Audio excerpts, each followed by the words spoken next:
The following is a crash course on lost Hebrew Israelite history. It is not a detailed scientific model of Old Testament history, but a general overview of the lost history of the biblical Israelites, and a necessary prelude to future episodes that will contain detailed scientific studies on Old Testament history, and will further expound on the points made in this video. This is the lost history of the Hebrew Israelites, their origins, history, and mysterious disappearance from the world.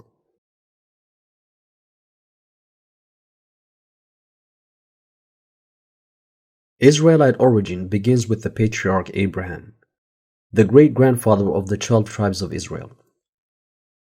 He was born into a polytheistic society where idol worship was the norm. Being a staunch monotheist himself, Abraham worshipped only the one creator God. He was ordered by God to leave his native land of Aram and move to a new land. Now the Lord had said unto Abram, Get thee out of thy country, and from thy kindred, and from thy father's house, unto a land that I will shew thee. And they went forth to go into the land of Canaan, and into the land of Canaan they came. This new land was the land of Canaan, a region located in ancient East Africa, particularly in the regions bordering northern Ethiopia, southeastern Sudan, and Eritrea. The lost history of the true land and people of Canaan will be discussed in future episodes. Abraham migrated from ancient Iraq to East Africa and settled in northern Ethiopia. Abraham married a second wife on top of his previous wife Sarah and his concubine Hagar. Isaac also married and had 2 sons, Esau and Jacob. Jacob also married and had 12 sons. Among these 12 sons was Joseph, who was later sold into slavery by his brothers. Fast forward to the Exodus. The Hebrews are enslaved in Egypt, and the slavery continues up until the time of Pharaoh Ramses II. That is up until the 13th century BC. God sends Moses to Pharaoh to tell him to free the slaves, but Pharaoh refuses to listen, and the Hebrews leave Egypt and migrate towards the land of promise. They migrate through the Saharan desert along the Nile River until they reach Mount Sinai. Once they camp at this mountain, they commit many great transgressions, one of which leads them to them being banned from entering the Holy Land for 40 years. So they wander in the Saharan desert for 40 years, until every member of the transgressing generation dies. Moses dies also during these 40 years, and the leadership of the Israelites is handed over to Joshua, a young servant of Moses, at whose hands the Hebrews will conquer the land of Canaan and drive out the Canaanites. This is sometimes in 12th or 11th century BC. Joshua conquers the Promised Land and drives out the Canaanites, who migrate out of East Africa and settle throughout the African continent. Some settle in northwestern Africa, while others migrate to the Middle East, and some even to the Mediterranean. A small portion of these Canaanite migrants settles in Palestine. This will be very important at the end of this episode. I am Canaanim in Israel. After driving out the Canaanites, Joshua entered the land of Canaan and settled the Israelites in the Ethiopian highlands. This marked the beginning of a new period in Israelite history, the monarchy period. After the death of Joshua, the Israelites were ruled by local judges and prophets, but they were not content with this and demanded to have a king appointed over them. This request was seen by God as an offense, and he appointed over them a young king named Saul, who later turned out to be a corrupt leader, to teach the Israelites a lesson. Saul ruled for a period of time, but was eventually replaced with David, who was a pious king who followed God's commandments wholeheartedly. David united all the 12 tribes of Israel under his leadership and established the United Israelite Kingdom in Ethiopia. Biblical King David's kingdom in the Ethiopian highlands is the kingdom that has been called by modern archaeologists the Demot Kingdom of northeastern Ethiopia. David ruled for a period of 40 years, and then died and was replaced by his son Solomon. Solomon also reigned for a period, and was a very pious king, under whose reign the Holy Temple in Jerusalem was built. We will examine Solomon's temple in Ethiopia in a future episode. Solomon also died eventually, and was replaced by his son, Rehoboam. During Rehoboam's reign, the Israelite monarchy was divided into two, the northern kingdom of Israel and the southern kingdom of Judah. The north was made up of 10 tribes, while the south was made up only of the tribes of Judah and Benjamin. These two kingdoms were enemies and waged war against each other for some time, before the northern kingdom of Israel was conquered by the Assyrians. The Assyrians captured the capital of the north, Samaria, and took the entire population of this kingdom into slavery in Iraq. This spelled the end of the 10 tribes of Israel, who after the Assyrian conquest assimilated completely with the Assyrians and were forever lost to history. The remaining kingdom of Judah struggled against the Assyrians and managed to defend itself for a short time. But it too was soon conquered, but this time by the Babylonians, who conquered Jerusalem, destroyed the Holy Temple in Jerusalem, and took the entire Judahite population into slavery in Babylon, leaving behind only the poorest and lowest of people. The Babylonian invasion spelled the end of the monarchy period. The last 2 of the 12 tribes of Israel are now captive in Babylon, where they live under the most torturous and humiliating conditions for more than half a century. They plead and pray to God for salvation, and salvation comes in the form of a Persian invasion. The Babylonians are conquered by the Persians, who massacre them, but spare the Hebrews. The leader of the Persians, King Cyrus, believes to have received visions from the God of Israel, that he was the one under whose leadership the destroyed temple in Jerusalem would be rebuilt. So he allowed the remaining Hebrews to return to the homeland and rebuild the temple previously destroyed by the Babylonians.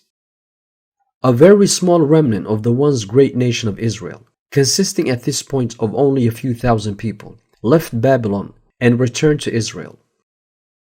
This is sometimes in the 4th or 5th century BC. From the Second Temple period until the time of Jesus, that is, from the 4th or 5th century BC to the 1st century, virtually nothing is written in the Hebrew Bible about Israelite history, and this period is known as the Lost Years. We have no first-hand accounts detailing the experiences of the post-exilic Hebrews in the land of Israel, and the last book in the Old Testament is Malachi, and is dated to about mid-5th century BC, to right after the rebuilding of the temple in Jerusalem. We have no records detailing what happened in the Holy Land after the construction of the Second Temple all the way to the time of Jesus. Ethiopian archaeology so far has only revealed that the Demot Kingdom, the Israelite monarchy of King David, began sometimes in the 9th century and ended in the 5th century BC. That is, it began with King David in the 8th or 9th century BC and ended with the Babylonian invasion in the 6th century BC. The fate of the Israelites in Demot is not yet known, and very little archaeological work has been conducted in this region, with less than 5% of Aksum having been excavated by archaeologists. There is, however, no indication that the Israelites of northern Ethiopia disappeared or migrated out of the country, and the evidence seems to suggest that this population simply settled throughout Ethiopia, and maybe even migrated to neighboring countries, and over time assimilated with the local population. The few remaining Israelite tribes of Ethiopia probably lost the Hebrew identity over time, and through centuries of assimilation, and through conversion to Christianity and Islam, with only the Beta Israel holding on to their ancient pre-rabbinic Jewish tradition.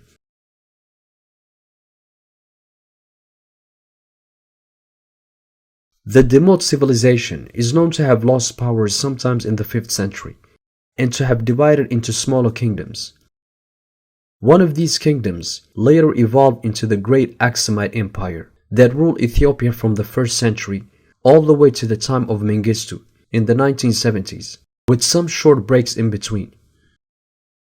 The Aksumite monarchs of Ethiopia, known also as the Solomonid monarchs of Ethiopia, trace their ancestry directly to King Solomon, and their claim of an unbroken direct lineage to a Davidic kingdom that ruled Ethiopia as far back as the 10th century BC has traditionally been dismissed by scholars as mythology.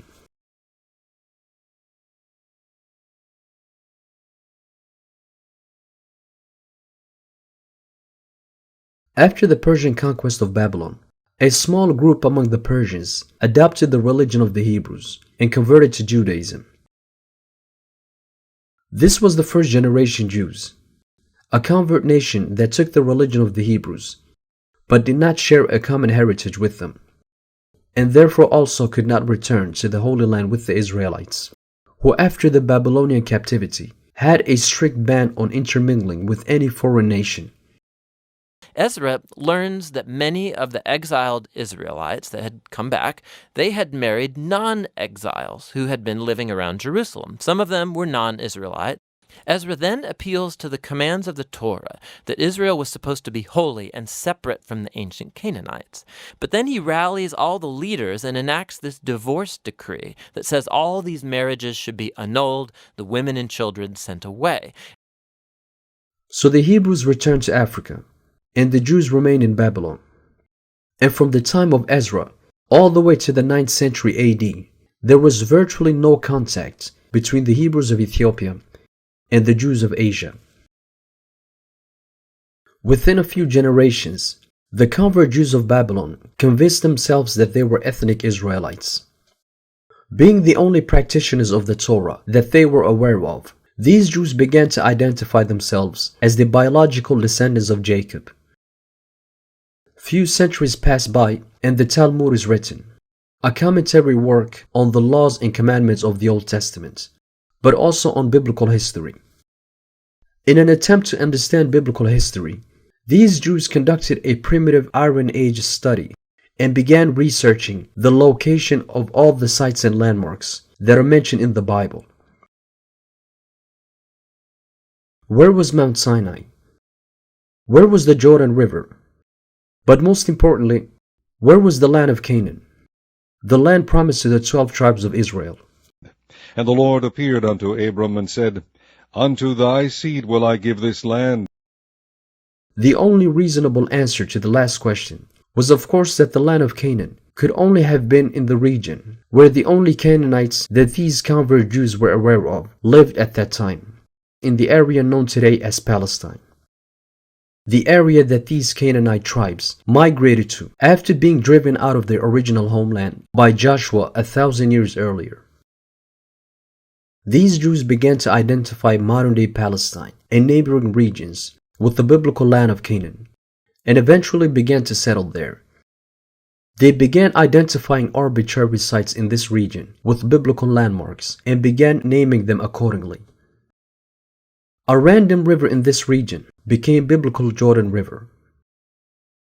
An arbitrary hill became Mount Zion, and the most populated town, the capital of ancient Israel, Jerusalem. This Iron Age historical analysis laid the foundation for what would be the greatest blunder in academic history, the misplacement of the biblical Holy Land. And this ahistorical tradition grew even bigger after the birth of Christianity, with the Catholic Church furthering this misreading of history through its teachings and writings, which it copied from these very same Jews and spread throughout the Christian world. A couple of centuries pass by and the Muslims adopt this tradition as well. Using a rabbi as his tour guide, the second Caliph Omar, after capturing modern-day Jerusalem, was pointed to an empty quarter in this city and told that this was where the temple in Jerusalem once stood. We entered a cathedral called the Resurrection. The patrician said, "This is David's temple." Omar radiallahu anhu gazed at it and pondered for a long while.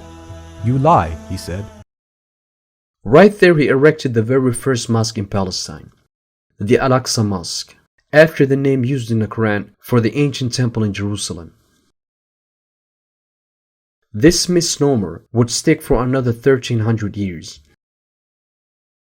In the following centuries, Palestine became a war zone, with different religious groups and ideologies fighting over an insignificant territory that they believed to be holy. And their misreading of biblical history was further cemented by a 19th century phenomenon called biblical archaeology, with Bible-believing researchers identifying and naming different arbitrary sites in Palestine after biblical landmarks, and shoehorning these sites into biblical history. The 20th century comes, and a massive wave of convert Jews of European origin begin to migrate to Palestine. And within a few decades, these Jews become the majority population and form an independent state called Israel. This adds even more to the delusions.